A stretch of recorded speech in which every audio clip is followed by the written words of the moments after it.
right. So Karen is looking for a second date update with a man named Luke. How are you, Karen? I'm okay. Thanks for having me on. Obviously, I'm just don't know really where else to turn at this point. All right. Well, this is what we do. So, Karen, let's start from the beginning. Why don't you tell us how you met Luke and how that first date went? We'll go from there. Okay. So I met him on Elite Single. I know it sounds a little silly, but I kind of like the guys on there more. I don't know. They're just, I don't know. I have pretty high standards and they're up to my standards, What, in what way? What is Elite Singles? Is that like guys who are wealthy? Yeah. So basically it's you get to, it's you have to make a certain amount a year. So it's you have a certain kind of net income. And do they prove it? Do they have paperwork? Yeah. So that you have to verify your job and you have to verify, your net income and things like that. So basically it's you can't be on there if you make less than $100,000 a year kind of thing. And is that for both the men and the women or just the men? No, it's just for men. Oh, wow. Oh. Yeah. All right. And, I feel like saying it out loud makes me feel kind of snobby, but I don't really have the time to be dating somebody that just kind of has honestly just has kind of a bad job. I'm not interested in dating someone who lives in their mom's basement or things like that. I just don't, it's I would rather not waste my time. But what if it's somebody who loves their job? They may not be making close to $100,000 a year, but someone say a teacher who's super passionate about his students or the work he does. Maybe, but like I said, I kind of like this website because it checks off boxes before I even meet them. So I don't have to find out things that are red flags. Okay. But in a financial sense, because I've been with a bunch of different guys that have had, really bad financial situations. And it just always ends up becoming a way bigger part of our relationship than I ever want it to be. So I'm trying to not deal with that this time around, if that makes sense. Sure. Now, how about you? Are you in a comparable pay range there with what you make for a living? Okay. Yeah. So it's not that you're looking for a sugar daddy. Are you looking more for an equal? Yes and no. I work as a paralegal. So, I do fine by myself. If I was with somebody that made more than me, then that means that I could have an even better quality of life. Gotcha. I feel like. I'm reading a Mashable article on Elite Singles, and it says that Elite Singles brags that 82% of their members are college grads. Most of its members are 33 to 50 years old. So it's definitely geared less toward the Tinder using generation and more toward those in the working professional category. Yeah. So it's way more of a monogamous site as opposed to something quick and dirty. It's very much people that are interested in having conversations or interested in doing something more than just hanging out for a night or, a week or whatever. And that's another reason why I like it is I don't really have time for it anymore. Gotcha. Okay. So you met him on Elite Singles. Yes.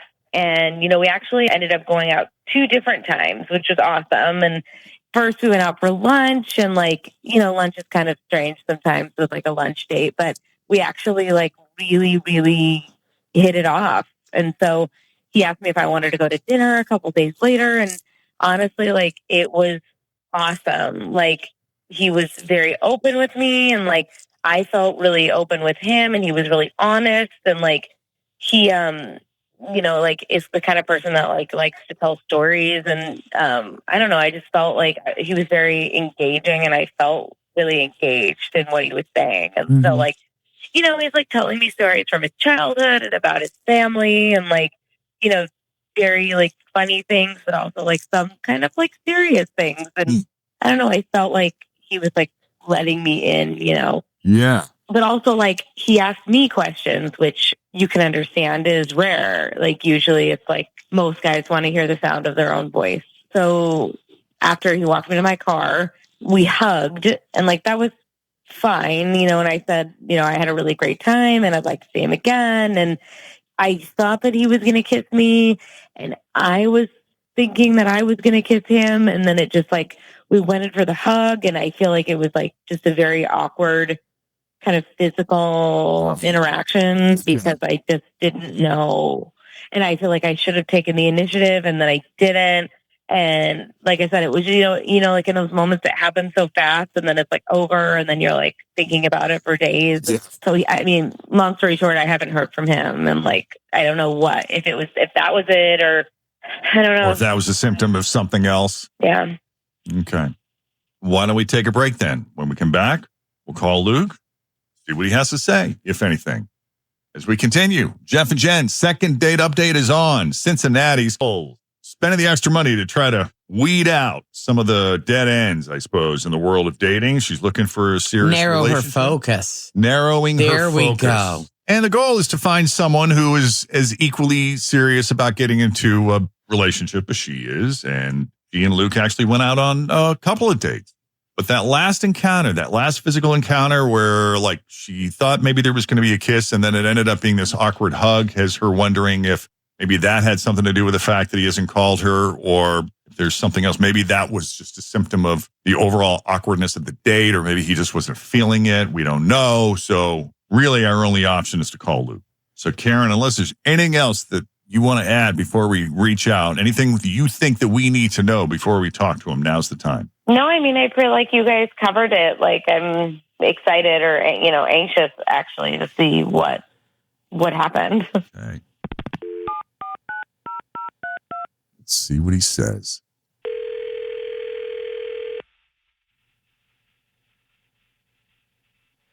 Hello? Hi, Luke. Speaking. Who's this? It's Jeff and Jen at Q102. How are you this morning? What you calling for?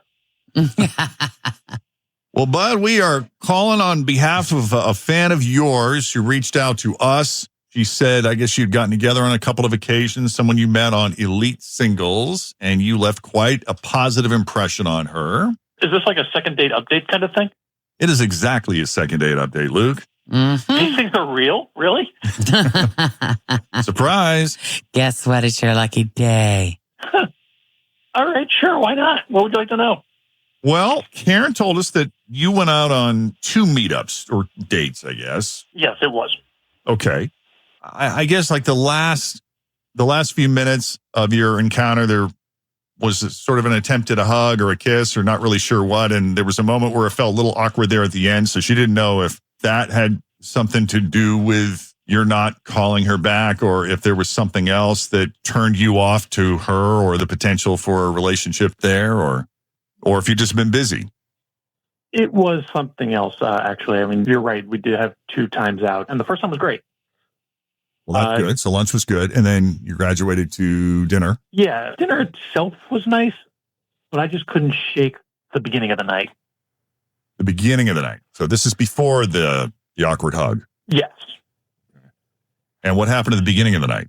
Well, I set up dinner reservations at 7, and I show up at her house as discussed right at 6:30. And I get there, and I got to tell you, she is nowhere close to ready. I mean, she's on a robe. She's got wet hair. She has minimal makeup. She is nowhere near ready to walk out the store. Okay. Yeah. Did she get ready quickly? No. I mean, she didn't even try to rush. I mean, she's taking her time doing every single little thing. I mean, she knew what the reservation was, but she was just completely disrespectful of my time and the restaurant's time. She even stopped to feed her cat and switch out handbags. Mm. So we showed up 40 minutes late. Luckily, because they know me, I mean, they held the table. And I mean, I don't want to be some people are just like that. They're slow to get ready. They're always late. But really, I just don't have time for that. I have people I got people in my life that I think that they're just oblivious of time. Oh yeah. And they don't 100. and they don't know how long things take. Exactly, exactly. And like when you live on a tight schedule, you need that bam, bam, bam, bam, bam. We are moving.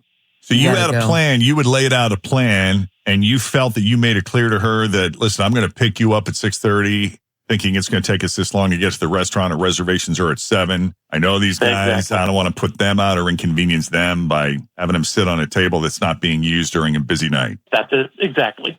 Okay. I don't have time for dilly-dallying in my life. I mean, it's not good for me to be with someone who's like that. I get it. All right. Well, let's talk to Karen. Karen is on the line with us. Karen, you're hearing this. He's absolutely 100% exaggerating. I didn't switch handbags. My hair was completely dry, and we were maybe like 12 minutes late, if that.